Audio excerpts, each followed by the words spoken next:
ஒருத்தர் மனசில் நிம்மதி இல்லாமல் உட்காந்துருந்தார். என்ன சார் விஷயம் அப்படின்னு விசாரித்தேன். அகலக்கால் வச்சுட்டேன், அதுதான் அவதிப்படுறேன்னார்.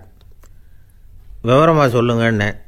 வீடு கட்டணும்னு ஆரம்பித்தேன், வேலை பாதியிலேயே நிற்கிது, கையில் பணம் இல்லை அப்படின்னார். இது மாதிரி ஆசாமிகள் பல பேரை நீங்கள் பார்த்துருக்கலாம். இவங்கெல்லாம் சுலபமாக மன அழுத்தத்துக்கு ஆளாயிடுறாங்க. மன உளைச்சல், அதாவது ஸ்ட்ரெஸ் அப்படின்னு சொல்கிறோமே, அதுக்கு அடிப்படையான சில காரணங்கள் உண்டு. அதாவது மிகையாக திட்டமிடுதல் அப்படிங்கிறதும் ஒரு முக்கியமான காரணம். நடைமுறை சாத்தியம் என்னங்கிறத மனசில் வச்சுக்கிட்டு எந்த திட்டத்தையும் தீட்டணும், அப்போ தான் அது சரியாக வரும். ரெண்டாவது காரணம் என்ன தெரியுமா? ஒரே நேரத்தில் பல்வேறு செயல்களில் ஈடுபடுறது. தொலைபேசியில் பேசிக்கிட்டே கையில் இருக்கிற கடிதத்தை படிச்சுக்கிட்டே எதிரில் உட்காந்துக்கிட்டு இருக்கிறவருக்கும் அப்பப்போ பதில் சொல்லிக்கிட்டு மனசில் பல்வேறு சிந்தனைகளை அப்படியே ஓட விட்டுக்கிட்டு இருக்கிறது, இதுவும் மன அழுத்தத்தை உண்டாக்குது. மூணாவது காரணம், எதிலேயும் வெற்றி மட்டும் எதிர்பார்க்குற ஒருதலைப்பட்சமான ஆர்வம். நாம் தொட்டதெல்லாம் வெற்றியாகவே முடியணும் அப்படின்னு எதிர்பார்க்குறவங்க ஏதாவது ஒன்றில் தோல்வியை கண்டால் தோண்டு போயிடுறாங்க. எப்படியும் முடியலாம்ங்கிற எண்ணம் ஏற்கனவே நமக்குள்ளே இருந்துட்டுதுன்னா அந்த அவஸ்தை வராது. அதனால் அதுவும் நம்ம வளர்த்து கொள்ள வேண்டிய ஒரு குணம். மன உளைச்சல் ஏற்படுறதுக்கு இன்னொரு காரணம், எதையும் வேகமாக செஞ்சுடணும் அப்படிங்கிற துடிப்பு. அந்த துடிப்பே மனசை அழுத்த ஆரம்பிச்சிடும். எந்த ஒரு காரியத்திலையும் தாமதமோ இடையூறோ ஏற்பட்டால் அதை பொறுத்துக்கிற மனப்போக்கம் வேணும். அது இல்லாதவங்க அழுத்தத்துக்கு ஆளாயிடுறாங்க. சில பேர் வேலைன்னு எந்த நேரம் பார்த்தாலும் வேலையே கதின்னு கிடப்பாங்க. பொழுதுபோக்குக்கோ உடற்பயிற்சிக்கோ குடும்பத்தில் உள்ளவங்க அல்லது நண்பர்கள் கூட கலந்துரையாடவோ கொஞ்சம் கூட நேரம் ஒதுக்க மாட்டாங்க. இந்த சுபாவம் மன அழுத்தத்தை உண்டு பண்ணும்.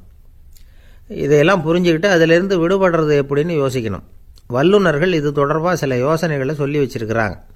அது என்னன்னா, வாழ்க்கைங்கிறது பிரச்சனைகளால் பின்னப்பட்ட ஒன்று. அது எப்போவுமே முடிவடையாத ஒரு தொடர்கதை அப்படிங்கிறத முதல்ல நாம் புரிஞ்சுக்கணும். ஒரே நேரத்தில் ஒரு காரியத்தில் மட்டுமே நாம் கவனம் செலுத்தணும். அடுத்தவங்க காரியத்தில் தலையிடக்கூடாது. எதையும் பேச ஆரம்பிக்கிறதுக்கு முன்னாடி நம்மை நாமே கேட்டுக்க வேண்டிய கேள்வி 2. 1, நான் சொல்ல போகிறது ரொம்ப முக்கியமானதா? 2வது, நான் சொல்கிறத அவங்க கேட்குறதுக்கு ஆசைப்படுறாங்களா? நான் பேசுகிறதுக்கு அது சரியான நேரம் தானா? இதை யோசித்து பார்த்ததுக்கப்புறம் எதையும் பேச ஆரம்பிக்கணும். முடிஞ்ச அளவுக்கு வளைந்து போகிற சுபாவத்தை வளர்த்துக்கணும். நம்ம நேரம் விலை மதிப்பு இல்லாதது, அதை வீணாக்கக்கூடாது. சிரிக்க தெரியலனாலும் பரவாயில்ல, முகத்தில் கொஞ்சம் புன்முறுவலாவது காட்டணும். இதெல்லாம் ரொம்ப முக்கியம். அடுத்தவங்க ஏதாவது செஞ்சால் உடனே நன்றி சொல்ல மறக்கக்கூடாது.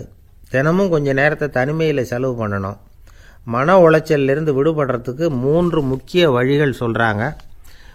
அதை சுருக்கமாக ரெட் அப்படின்னு சொல்கிறாங்க. RED ஆங்கில எழுத்தில். அந்த முதல் எழுத்து R, அது என்னென்னா ரிலாக்ஸேஷன், அதாவது இடை ஓய்வு. 2வது E எக்ஸர்சைஸ், உடற்பயிற்சி. 3வது டயட், திட்டமிட்ட உணவு முறை. அதனால் தியானம், மூச்சு பயிற்சி இதெல்லாம் இந்த இடை ஓய்வுக்கு வழிகள். எந்த வேலையையும் தொடர்ந்து செய்யக்கூடாது. எல்லார்கிட்டையும் கலகலப்பாக பழகணும். மாதத்துக்கு ஒரு நாளாவது குடும்பத்தோடு வெளியில் போயிட்டு வரணும். சுலபமான உடற்பயிற்சிகளை செய்யலாம். உடற்பயிற்சிங்கிறது நமக்காக நாம் செய்கிற ஒரு நீண்டகால முதலீடு அப்படின்னு சொல்லுவாங்க. அதாவது லாங் டேர்ம் இன்வெஸ்ட்மெண்ட்டாக. அளவோடு சாப்பிட்ணும், மெதுவாக சாப்பிட்ணும். இதெல்லாம் கொஞ்சம் மனசில் வச்சுக்கிட்டு நடந்துக்கிட்டால் மகிழ்ச்சியாக வாழலாம். சில பேர் சாப்பாட்டு விஷயத்தில் ரொம்ப அக்கறை எடுத்துக்கிறது உண்டு. ஒரு குண்டு ஆசாமி சாப்பிட உக்காந்தார். முதல்ல ஒரு மாத்திரை சாப்பிட்டார். எதுக்குன்னு கேட்டோம். பசி எடுக்கிறதுக்குன்னார். சாப்பிட்டு முடித்தார். பிறகு மறுபடியும் ஒரு மாத்திரை சாப்பிட்டார். இது எதுக்குன்னு கேட்டோம். சாப்பிட்டது ஜீரணமாகறதுக்கு அப்படின்னார். ஒரு சின்ன பையன் வந்தான். அவனை பார்த்து ஒரு கேள்வி கேட்டோம். ஏன்ப்பா உங்கள் வீட்டில் அம்மா புத்திசாலியா அப்பா புத்திசாலியா அப்படின்னு. அவன் அலட்சியமாக நம்மளை பார்த்து சிரிக்கிறான். என்ன சார் இது, இந்த காலத்தில் இது கூட தெரியாமல் இருக்கிறீங்களே அப்படிங்கிறான். ஒரு சின்ன பையன் நம்மளை பார்த்து இப்படி கேட்டு விட்டானே அப்படின்னு நினைக்கிறப்போ நமக்கு ஒரு மாதிரி ஆகிடும். அதுக்கப்புறம்தான் இந்த தாத்தா பாட்டிலாம் சொல்கிற ஒரு கதை ஞாபகத்துக்கு வந்தது. அது என்ன கதை தெரியுமா? ஒரு ஊரில் ஒரு அம்மாவும் பிள்ளையும் இருந்தாங்களாம். அந்த மகனுக்கு திடீர்னு தேசாந்திரம் போய் வரணும்னு ஆசை. வந்துட்டுது. ஊர் ஊராக போய் சுற்றி பார்க்கணுங்கிற ஆசை. அந்த அம்மாவுக்கு இது பிடிக்கல. மகனை பிரிஞ்சு இருக்கிறதுக்கு அவங்க மனசு இடம் கொடுக்கல. வேணாப்பான்னு சொல்லி பார்த்தாங்க, அவன் கேட்கல. திடீர்னு புறப்படவும் செஞ்சுட்டான். சரி, இனிமேல் அவனை தடுக்க முடியாதுன்னு முடிவு பண்ணிட்டாங்க அந்த அம்மா. இருந்தாலும் புத்திசாலித்தனமாக ஒரு யோசனை பண்ணாங்க. மகனை கிட்டத்தில் கூப்பிட்டாங்க. அவங்ககிட்ட சொன்னாங்க, இதை பாருப்பா, நீ தேசாந்திரம் போகிறதுன்னு தீர்மானம் பண்ணிவிட்ட, அதை நான் தடுக்கலை, போயிட்டு வந்துடும். ஆனால் போகிறதுக்கு முன்னாடி எனக்கு ஒரு வாக்குறுதி கொடுத்துட்டு போ அப்படின்னாங்க. போகிறப்போ ராத்திரியாக இருந்தாலும் பகலாக இருந்தாலும் சரி, புளிய மரத்து நிழலில் தான் தங்கணும். திரும்பி வர்றப்போ இரவும் பகலும் நீ வேப்ப மரத்து நிழல்லே தங்கணும் அப்படின்னாங்க. சரி, அப்படியே செய்கிறேன்னு சொல்லி வாக்குறுதி கொடுத்தான் பையன். புறப்பட்டு போனான். போகிற வழியில் புளிய மரத்து நிழல்லே தங்கினான், தூங்கினான். அப்படி போய்கிட்டே இருந்தான். 7வது நாள் அவன் உடம்பு சுகமில்லாமல் போயிட்டுது. ரொம்பவும் பலவீனமாயிட்டான். இனிமேல் நடக்க முடியாதுங்கிற நிலைமை வந்துட்டுது. யோசித்து பார்த்தான். சரி, இதுக்கு மேலே போக வேண்டாம் அப்படின்னு முடிவு பண்ணிவிட்டு திரும்பி வர ஆரம்பிச்சிட்டான். திரும்பி வர்றப்போ வழியில் வேப்ப மரத்து நிழல்லையே தங்கி தங்கி வந்தான். நாளுக்கு நாள் உடம்பு சரியாக வந்துட்டுது. 7வது நாள் வீட்டுக்கு சேர்றான். உடம்பு பழையபடியே கலகலப்பாயிட்டுது. பூர்ண சுகம். தேசாந்திரம் போன பையன் திரும்பி வந்துட்டானே அப்படின்னு அந்த அம்மா ஆச்சரியப்படலை. ஏன்னா அவங்களுக்கு தெரியும் இப்படி ஆகும்னு. பையன் சீக்கிரமாக திரும்பி வரணுங்கிறதுக்காகத்தான் அவங்க அந்த யோசனையை சொன்னாங்க. என்ன விஷயங்கிறதையும் அவங்களே சொன்னாங்க. மகனே, புளிய மரத்து நிழல் உடம்புக்கு உஷ்ணத்தை கொடுக்கும், சீக்கம் உண்டாக்கும்.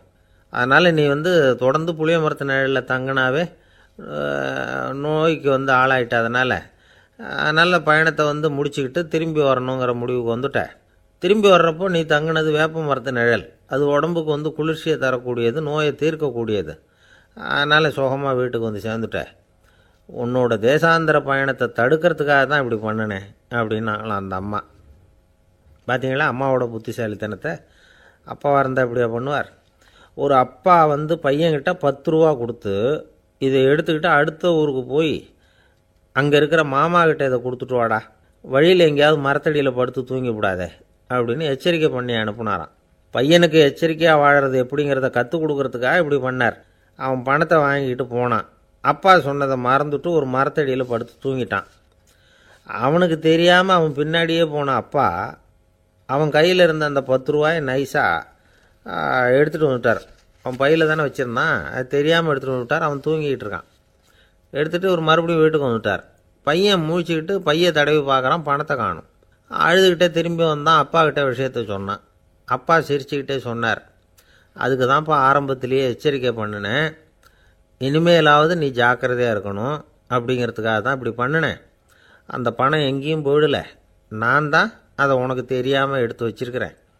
இதோ பாரு அப்படின்னு சொல்லிட்டு சைடு பாக்கெட்டில் கையை விட்டா அது ஓட்டையாக இருக்குது. அதை எவனோ ஏற்கனவே கத்திரிச்சு எடுத்துகிட்டு போட்டான். இப்போ அப்பா முகத்தில் அசடு வழிஞ்சுதான். ஒரு ஆஃபீஸில் வேலை பார்க்குற ஒருத்தர் ஏதோ தப்பு பண்ணிவிட்டார். உடனே மேல் அதிகாரி அவரை கூப்பிட்டு அனுப்புனார். நீ செஞ்சது தப்புன்னார் கோபமாக. இது ஒரு ரகம். சில அதிகாரிகள் இப்படி நீங்கள் செஞ்சது தப்புன்னு சொல்கிறதில்ல, நீங்கள் செஞ்சது சரி அப்படின்னு சொல்கிறதில்ல. எப்படி சொல்லுவாங்கன்னா, நீங்கள் செஞ்சது சரியில்லைன்னு நான் நினைக்கிறேன் அப்படின்னு சொல்லுவாங்களாம். அதாவது சில பேர் நீங்கள் செஞ்சது தப்புங்கிறாங்க, அதையே மாற்றி சொல்கிறார் இவர், நீங்கள் செஞ்சது சரியில்லைன்னு நினைக்கிறேன். இது ரெண்டும் அர்த்தம் ஒன்று தான், இருந்தாலும் வார்த்தைகள் வித்தியாசம். நிர்வாக திறமை இல்லாத ஒரு அதிகாரி யூ ஆர் ராங் அப்படின்னு சொல்லுவாராம். நிர்வாக திறமை உள்ள அதிகாரியாக இருந்தால் அதையே கொஞ்சம் மாற்றி I think you are not correct அப்படிம்பாரான். இதுதான் வித்தியாசம். இருந்தாலும் வார்த்தைகளை உபயோகப்படுத்துகிற விதத்தை வச்சு தான் வேலை நல்லா நடக்கிறதும் நடக்காததும் இருக்குது. விவரம் தெரிஞ்சவங்க என்ன சொல்கிறாங்க தெரியுமா? Be a leader not a boss அப்படிங்கிறாங்க. ஒரு லீடராக பாஸாக இருக்காதே அப்படிங்கிறாங்க. சரி, அப்படின்னா லீடருக்கும் பாஸுக்கும் வித்தியாசம் உண்டா அப்படின்னு கேட்டால் இருக்குன்னு சொல்கிறாங்க. லீடருங்கிறவர் வேறு, பாஸுங்கிறவர் வேறு. ஒரு லீடர் எப்படி நடந்துக்குவார், ஒரு பாஸ் எப்படி நடந்துக்குவார், இதை முதல்ல நாம் தெரிஞ்சுக்கணும். அவங்க எப்படி நடந்துக்குவாங்க அப்படிங்கிறதுக்கு சில விவரங்கள் இருக்குது. அதை கேட்டோம்னா நாம் புரிஞ்சுக்கலாம் அதை. அதாவது பாஸுங்கிறவர் விரட்டிக்கிட்டே இருப்பார், லீடருங்கிறவர் ஊக்கப்படுத்திக்கிட்டே இருப்பார். நாளைக்கு சாயந்தரத்துக்குள்ளே அந்த வேலையை செஞ்சு முடிக்கலைன்னா தொலைச்சி விடுவோம் தொலைச்சி அப்படிம்பார் அவர். இவர் எப்படி சொல்லுவார்னா, இது வரைக்கும் நீங்கள் செஞ்சுருக்கிற வேலை ரொம்ப அற்புதம் அப்படிம்பார். பாஸுங்கிறவர் அதிகாரத்தை நம்பி செயல்படுறவர், லீடருங்கிறவர் நல்லெண்ணத்தை நம்பி செயல்படுறவர். நம்மக்கிட்ட அதிகாரம் இருக்குது, பவர் இருக்குது, அதனால் காரியத்தை சாதிச்சுடலாம் அப்படின்னு நினைக்கிறவர் அவர். மற்றவங்க கிட்ட ஒரு நல்ல அபிப்பிராயத்தை சம்பாதிச்சுக்கிட்டு அது மூலமாக காரியங்களை சாதிக்கிறவர் இவர். பாஸுங்கிறவர் பயத்தை உண்டு பண்ணுவார், லீடருங்கிறவர் அன்பை பரவ செய்வார். அது செய்யலைன்னா ஆடிட்டில் தகராறாயிடும், இது செய்யலைன்னா இன்க்ரிமெண்ட்டு கட் ஆகிடும், இப்படி ஏதாவது சொல்லி பயமுறுத்திக்கிட்டே இருப்பார் அவர். இவர் அப்படி இல்லை. உடம்பு இப்படி இருக்குது, வீட்டில் எல்லோரும் சௌக்கியமாக இருக்கிறாங்களா, ஆஃபீஸில் எல்லாம் வசதியாக இருக்குதா, நான் ஏதாவது உதவி செய்யணுமா அப்படின்னு அன்புக்கு முக்கியத்துவம் கொடுப்பார். பாஸுங்கிறவர் எதுக்கெடுத்தாலும் நான் சொல்லிகிட்டு இருப்பார், லீடருங்கிறவர் நாமன்னு சொல்லிகிட்டு இருப்பார். பாஸுங்கிறவர் தப்புக்கு காரணம் யாருன்னு பார்ப்பார், லீடருங்கிறவர் தப்பு என்னன்னு பார்ப்பார். இதுதான் ரெண்டு பேருக்கு வித்தியாசம். The boss shows who is wrong, the leader shows what is wrong அப்படின்னு சொல்லுவாங்க. இந்த காரியம் எப்படி செய்யப்பட்டிருக்கு அப்படின்னு தெரிஞ்சுக்கிறவர் பாஸ், இந்த காரியத்தை எப்படி செய்யணும்னு செஞ்சு காட்டுறவர் லீடர். பாஸுங்கிறவர் பணியாளர்களை திட்டுவார், லீடர் மரியாதைக்குரியவராக நடத்துவார், அதுக்குரியவராக அவர் நடந்துக்குவார். செய்கிற வேலையை ஒரு சுமையாக நினைக்க வைக்கிறவர் பாஸ், செய்கிற வேலையை ஒரு சந்தோஷமாக ஆக்கிறவர் லீடர். ஒரு முதலாளியாக இருக்கிறவர் அல்லது ஒரு நிர்வாகியாக இருக்கிறவர் இது மாதிரியான நுணுக்கங்களையெல்லாம் தெரிஞ்சு வச்சுக்கிறது நல்லது. ஒரு பாஸ் இருக்கார், அவர் ஒரு நாள் ரொம்ப பெருமையாக தன்னோட ஆஃபீஸை பற்றி பேசிக்கிட்டு இருந்தார். எனக்கு கீழே 200 பேர் வேலை செய்கிறாங்க சார், நான் ஒரு கோடு கிழிச்சா அவங்க அதை தாண்டாத அளவுக்கு நான் நடந்துக்கிறேன் சார் அப்படின்னார் அவர். அது எப்படி முடியுது உங்களால் அப்படின்னு கேட்டோம். நான் கோடே கிழிக்கிறதில்ல சார் அப்படின்னார். 1816 வருஷம் செப்டம்பர் மாதம் 11 பிரான்ஸ் தேசத்தில் உள்ள ஒரு மருத்துவமனை. அங்கே ஒரு இளம் டாக்டர் கொஞ்ச நாளைக்கு முன்னாடி தான் அந்த ஆஸ்பத்திரியில் புதுசாக வேலைக்கு சேர்ந்துருக்கிறார். அவர் பேர் ரெனே லெனக். அவர் அன்னைக்கு காலையில் அந்த மருத்துவமனையில் அப்படியே ரவுண்ட்ஸ் வந்துக்கிட்டு இருக்கிறார். வார்டில் ஒரு படுக்கையில் ஒரு இளம்பெண் படுத்திருக்கிறார். அந்த பொண்ணுக்கு இருதய நோயாக இருக்கலாம்ங்கிறது மற்ற டாக்டர்கள் சந்தேகம். அந்த காலத்துல எல்லாம் ஒருத்தருடைய இருதய துடிப்பை தெரிஞ்சுக்கணும்னா நோயாளியின் மார்பில் டாக்டர் காதை வச்சு பார்த்து தான் தெரிஞ்சுக்கிறது வழக்கம். ஆனால் இந்த பெண்ணும் இளம்பெண், அந்த டாக்டரும் புதுசாக சேர்ந்துருக்கிறவர். அதனால் பரிசோதனை பண்ண தயங்கினார். கொஞ்ச நேரம் யோசனை பண்ணார். திடீர்னு ஒரு ஞாபகம் வந்தது அவருக்கு. அதாவது அன்றைக்கி விடியற் காலையில் தோட்டத்தில் அப்படி வாக்கிங் போயிட்டு இருந்தப்போ சின்ன பசங்கள்லாம் ஒரு மரக்கட்டையை வச்சு விளையாடிக்கிட்டு இருந்தாங்களாம். அதை இவர் பார்த்துருக்கிறார். அது என்ன விளையாட்டுனா, ஒரு நீளமான மரப்பலகை, அதில் ஒரு முனையில் ஒரு பையன் தன்னுடைய காதை வச்சுக்கிட்டு இருக்கிறான், மறுமுனையில் இன்னொரு பையன் அந்த மரப்பலகையை ஒரு ஆணியால் கீறிக்கிட்டு இருக்கிறான். ஒரு முனையில் ஆணியால் கீறும் பொழுது மறுமுனையில் காதை வச்சிருக்கிற பையனுக்கு அந்த சத்தம் துல்லியமாக கேட்குது. அந்த டாக்டருக்கு காலையில் பார்த்த இந்த விளையாட்டு ஞாபகத்துக்கு வந்துட்டுது. உடனே என்ன பண்ணார் தெரியுமா? ஒரு நீளமான காகிதத்தை எடுத்தார், அதை அப்படியே உருளை மாதிரி உருட்டினார். ஒரு முனையை அந்த நோயாளியின் மார்பில் இடது பக்கம் வச்சார், இன்னொரு முனையில் தன்னுடைய காதை வச்சார். என்ன ஆச்சரியம்! நோயாளியின் மார்பில் நேரடியாக காதை வச்சு கேட்குறத விட துல்லியமாக கேட்டுது இதய துடிப்பு. இதய துடிப்பு மட்டும் இல்லை, மூச்சு இழுத்து விடுறது, திரவ பொருள்களின் அசைவு, எல்லா சத்தமும் தெளிவாக கேட்குது. கிரேக்க மொழியில் ஸ்டெத்தாஸ் அப்படின்னா மார்பு, ஸ்கோப்பின் அப்படின்னா பார்ப்பதுன்னு அர்த்தம். அதனால் டாக்டர் ரெனே லெனக் தான் கண்டுபிடிச்ச கருவிக்கு ஸ்டெத்தஸ்கோப் அப்படின்னு பேர் வச்சார். அவரே முதல் மாடலையும் செஞ்சார். அளவு ரொம்ப பெருசாக இருந்தது, சுலபமாக எடுத்துகிட்டு போகிறது கஷ்டம், அது அவ்வளோ கஷ்டமாக இருந்தது அது. அதனால் அவரே அதை அப்புறம் 2 பிரிவாக தயார் பண்ணார். இது 2 துண்டையும் டாக்டர் தன்னோட கோட்டு பாக்கெட்டில் வச்சுக்கலாம், தேவைப்படுறப்ப எடுத்து ஒன்றா சேர்த்துக்கலாம். இப்படி தான் அவர் ஆரம்பத்தில் பண்ணார். தன்னுடைய இந்த கண்டுபிடிப்பை பற்றி அவர் ஒரு புத்தகம் எழுதினார். நிறைய விற்றுது, புகழும் பணமும் சேர்ந்தது. பணமும் புகழும் சேர்ந்தது மாதிரியே அவருக்கு ஒரு நோயும் சேர்ந்தது. அது என்ன நோயின்னு கண்டுபிடிக்கிறதுக்கும் அவர் கண்டுபிடிச்ச கருவி தான் உபயோகப்பட்டு தான். அவரே அதை கண்டுபிடிச்சார். அவருக்கு வந்திருந்தது காச நோய். 1826 வருஷம் ஆகஸ்ட் மாதம் 13 உலகத்தின் முதல் ஸ்டெதஸ்கோப்பை கண்டுபிடிச்ச டாக்டர் ரெனே லெனக் காலமானார். அவர் சாகிறதுக்கு முன்னாடி மரத்தால் செஞ்சு வச்சுருந்த ஸ்டெதஸ்கோப்பை தனக்கு வேண்டியப்பட்ட ஒரு டாக்டர்கிட்ட கொடுத்து, என்னுடைய சொத்துக்கள்லேயே ரொம்ப வசந்தது அப்படின்னு சொன்னாராம். அதுக்கப்புறம் 3 வெள்ளைக்காரங்க சேர்ந்து இந்த கருவியில் சில மாற்றங்களை பண்ணாங்க.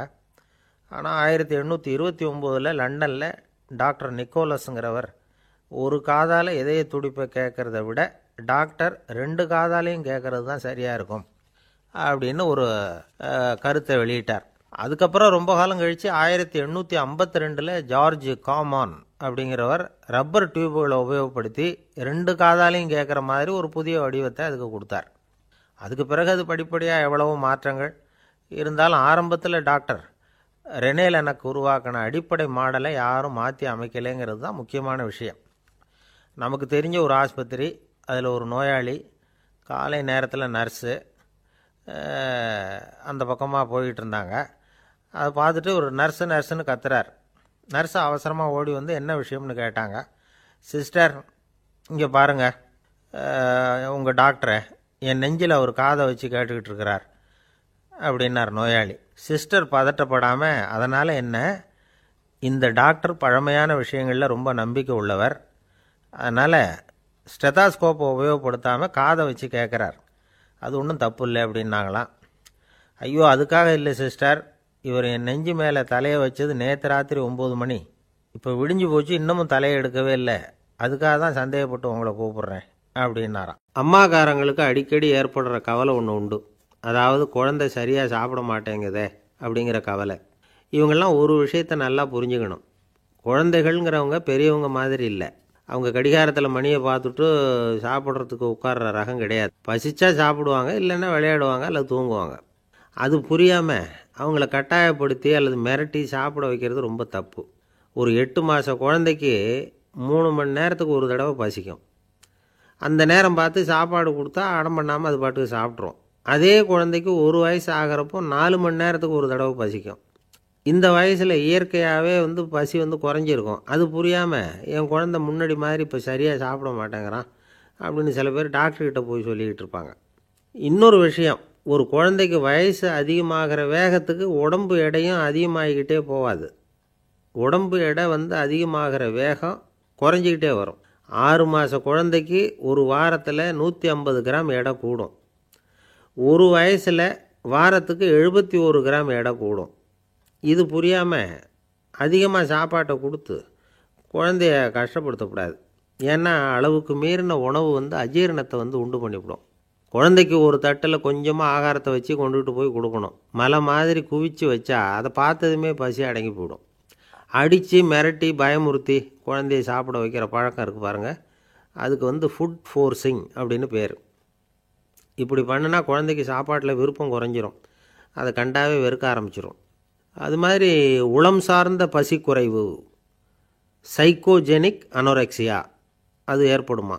சாப்பாடுங்கிறதே ஒரு தண்டனை மாதிரி தோணும். குழந்தைகளுக்கு பிடிச்ச மாதிரியான ஆகாரத்தை கொடுக்கணும். சத்து அதிகம் இருக்குங்கிறதுக்காக அதுக்கு பிடிக்காத ஆகாரத்தை கொடுத்து கட்டாயப்படுத்தக்கூடாது. குழந்தைகளுக்கு 2 வயசு ஆகிறப்போ இயற்கையாகவே எதிர்மறை குணம் உண்டாகும். அதாவது அந்த எதிர்மறையாக பேசுகிறது. இது மாதிரி சமயங்களில் நாம் என்ன சொல்கிறோமோ அதுக்கு நேர்மாறாக நடந்துக்கும். ஏட்டிக்கு போட்டி, சாப்பிட சொன்னால் விளையாட போவோம், விளையாட சொன்னால் சாப்பாடு கேட்கும். இதை புரிஞ்சுக்கிட்டு நடந்துக்கணும். குழந்தை சொன்ன பேச்சை கேட்கலேன்னு கோவப்படக்கூடாது. குழந்தை வளர வளர பிடிவாத குணம் வர்றது சகஜம். கேட்டதை வாங்கி கொடுத்தா தான் சாப்பிடுவேன் அப்படின்னு பிடிவாதம் பண்ணும். வாங்கி கொடுத்துடுறது தான் உத்தமம். நீங்களும் அதுக்கிட்ட பிடிவாதம் பண்ணிகிட்டு இருக்கக்கூடாது. ஏன்னா கேட்டது கிடைக்கலையேங்கிற ஏமாற்றம் கூட குழந்தையோட பசியை குறைச்சிரும். கேட்டது கிடைச்சிட்டா பசி அதிகமாகும், கொடுத்ததை மலமலன்னு சாப்பிட்றோம். குழந்தைகளுக்கு கண்ட நேரத்தில் சாப்பிட்றதுக்கு எதையாவது வாங்கி கொடுத்துக்கிட்டு இருந்தால் சாப்பாட்டு நேரத்தில் சாப்பிடாமல் அடம் பண்ண ஆரம்பிச்சிடும். பள்ளிக்கூடம் போகிற பிள்ளைங்க காலை உணவை சரியாக சாப்பிட மாட்டாங்க. அச்சம், அவசரம், பரபரப்பு இதெல்லாம் தான் காரணம். பள்ளிக்கு புறப்படுறதுக்கு ஒரு 3/4 மணி நேரத்துக்கு முன்னாடியே சாப்பாடு போட்டுருங்க, அது சரியாக போடும். படிக்கிற குழந்தைகள் உடல் சோர்வு, மனச்சோர்வு இது காரணமாக கூட சாப்பிட மறுக்கிறது உண்டு. இப்போ உதாரணமாக சாயந்தரம் விளையாடி விட்டு வீட்டுக்கு வந்ததும் சாப்பிட சொன்னால் வேணாம்பாங்க. இது உடல் சோர்வு. ரொம்ப நேரம் வீட்டு பாடங்களை செஞ்சு முடித்த கையோடு சாப்பிட சொன்னாலும் அவங்களால சரியாக சாப்பிட முடியாது. இது உளச்சோர்வு, அதாவது மனச்சோர்வு. இதை தவிர குழந்தைகளுக்கு உடல் நலக்குறைவு ஏற்பட்டால் கூட சாப்பிட மறுக்கிறது உண்டு. சில மருந்து மாத்திரைகள் கூட பசியை குறைச்சிரும். அதனால் சரியாக தெரிஞ்சுக்கிட்டு குழந்தைகளை சாப்பிட வைக்கணும். அது புரியாமல் கையில் சாப்பாட்டு தட்டை வச்சுக்கிட்டு குழந்தைகளை விரட்டிக்கிட்டு அலையக்கூடாது. ஒரு சின்ன பையன் சொன்னான், எங்கள் அம்மா சாப்பாடு போடுறது தெரிஞ்சால் நான் உடனே வீட்டை விட்டு வெளியில் ஓடி போடுவேன் அப்படின்னா. ஏன் அப்படி பண்ணுறேன்னு கேட்டோம். எங்கள் அப்பா கூட அது மாதிரி தான் சார் பண்ணுவார் அப்படிங்கிறான். பந்திக்கு முந்தர ஆசாமிகள் நம்மளில் பல பேர் உண்டு. அப்படி முந்தறதுக்கு கூட முயற்சி பண்ணுறவங்க நிறைய பேர் இருக்கிறாங்க. இதில் என்ன ஒரு விஷயம்னா, பந்திக்கு முந்தறது கூட தப்பு இல்லை.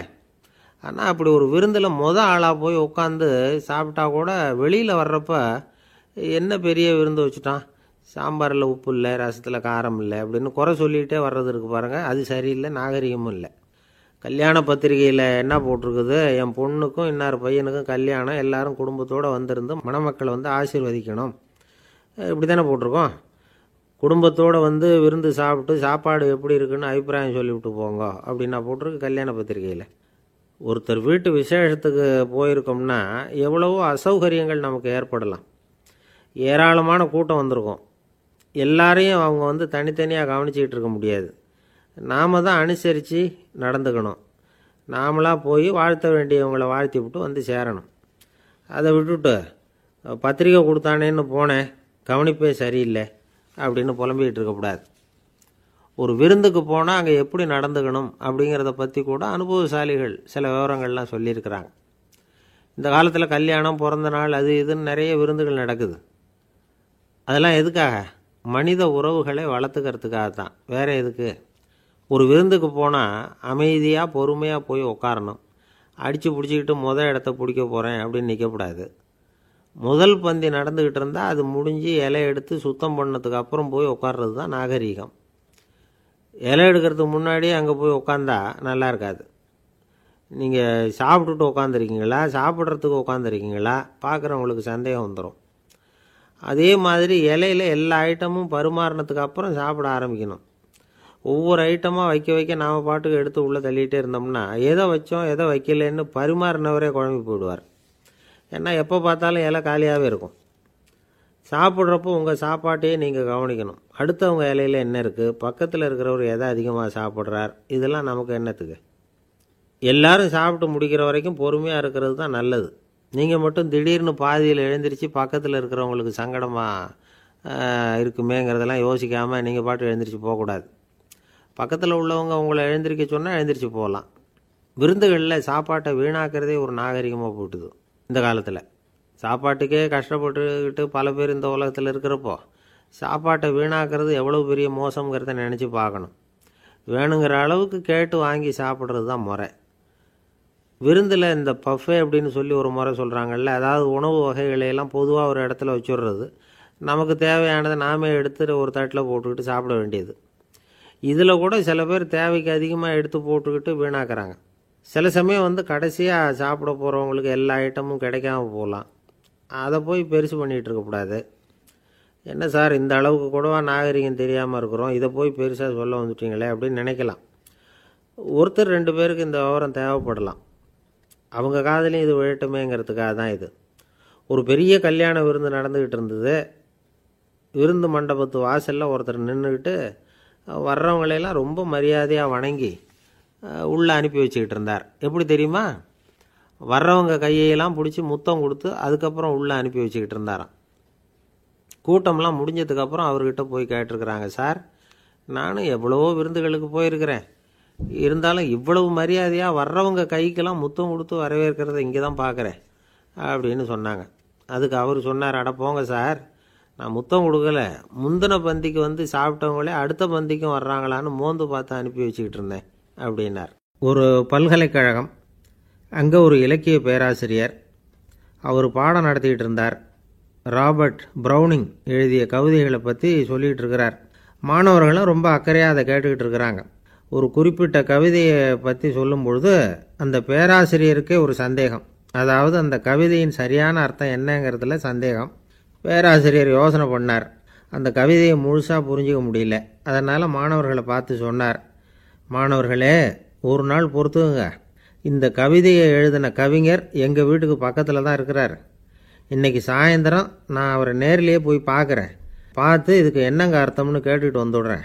அதுக்கப்புறம் உங்ககிட்ட சொல்கிறேன் அப்படின்னாராம். அன்றைக்கி சாயந்தரமே அந்த பேராசிரியர் கவிஞரை தேடிக்கிட்டு போயிட்டார். கவிஞர் அவங்க வீட்டில் அவர் பாட்டு உட்காந்துருந்தாராம். இவர் போய் அவர் முன்னாடி உட்காந்தார். அப்புறம் கேட்டார், ஐயா, அந்த கவிதையின் முழு பொருள் என்னன்னு தெரிஞ்சுட்டு போகிறதுக்காக வந்திருக்கிறேன் அப்படின்னாராம். எந்த கவிதை அப்படின்னாராம் அவர். இவர் அந்த கவிதையை சொல்லியிருக்கார். கவிஞர் கொஞ்சம் யோசனை பண்ணிவிட்டு அப்புறம் சொன்னாராம், பேராசிரியரே, நீங்கள் கொஞ்சம் தாமதமாக வந்துட்டீங்கன்னாராம். இவருக்கு ஒன்றும் புரியல. நீங்கள் என்ன சொல்கிறீங்க? நான் தாமதமாக வந்துட்டேன்னா?